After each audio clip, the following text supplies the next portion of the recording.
গাজীপুর শ্রীপুর তেলিহাটি বাজার।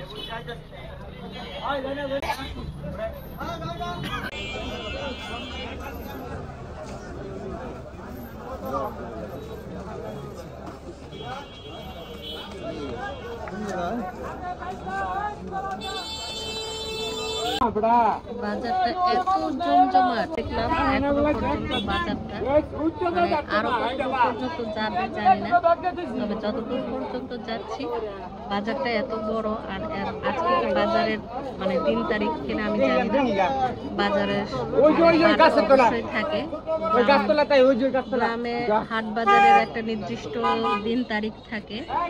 তো আজকে শুক্রবার, যেহেতু এখন এই বাজারে আজকে শুক্রবারে এই হাটটা বসে কিনা আমার জানা নেই, তবে অনেক জমজমাট বাজারটা। যেমন গরু, ছাগল, তারপরে কাঁচা বাজার থেকে শুরু করে মাছ, মাংস, কাঁচা সবজি থেকে শুরু করে সামনে গাড়ি থুই দিলে হয় কোন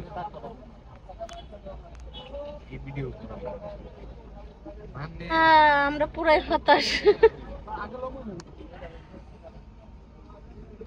বাজারের জন্য আমরা যেতেই পারছি না, সামনে আগাতেই পারছি না। জানি না আজকে আমাদের সেই কাঙ্ক্ষিত জায়গায় যেতে পারবো কিনা। দেখেন কি একটা অবস্থা, সেই তেলিহাটি মেন রোড থেকে শুরু হয়েছে, একদম জেমে জেমে জেমে জেমে এই পর্যন্ত বাজার পর্যন্ত আসার পরেও সেই বাজারের লোকজনের ভিড়ের কারণে আমরা আমাদের কাঙ্ক্ষিত সেই জায়গাটায় যেতে পারছি না। জানি না এখন অবধি যেতে পারবো, কখন যেতে পারবো জানি না।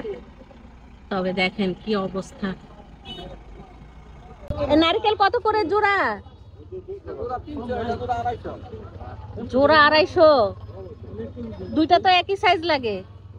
আজকে কি বাজারের ডেট মুরব্বি? শুক্রবার জৈনা বাজারে এখানে এইভাবে বাজার বসে না, ওই কারণেই তো মানুষের কারণে আমরা যেতেই পারতেছি না। বাবুদের জুতা লাগবে না? এই যে শকিন বাবুর জুতা, এই যে শকিন বাবুর জুতা আছে। দেশি ফল ফলাদি থেকে শুরু করে বিদেশি ফল ফলাদি কত রকমের কত কিছু বসেছে। হ্যাঁ, কচু গাছ করে। এই যে আসলে তো খুব ভালো একটা জিনিস, এই যে কচু গাছ। এই যে দেখেন গরু ছাগল এগুলো তো সবাই দেখে, তবে এই যে গ্রামের যে আজকে শ্রীপুরে জৈনা বাজার শুক্রবারে বসে, এটা কিন্তু আমাদের জানা ছিল না। জানা থাকলে হয়তো আমরা এই রোডে আর ঢুকতাম না, কারণ অনেক ভিড়, অনেক মানুষ এখানে।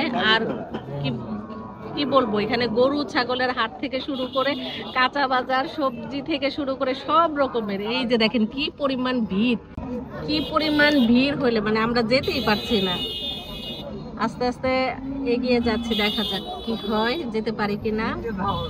যেতে যেতে সন্ধ্যা হয়ে যাবে। আমাদের সেই জায়গায় যে আসলে এত সুন্দর একটা জায়গায় যাওয়ার একটা পরিকল্পনা করলাম, এখন আমাদের যেতে পারবো কিনা জানি না। সন্ধ্যা হয়ে গেলে তো আর সেই জায়গায় যে লাভ নেই, কারণ আমি যদি ভিডিওটা সুন্দর মতো নাই নিতে পারি তাহলে আমার যে কি লাভ বলেন। এই যে কত সুন্দর গ্রামের হাট বাজার গুলো দেখতেই ভালো লাগে আসলে।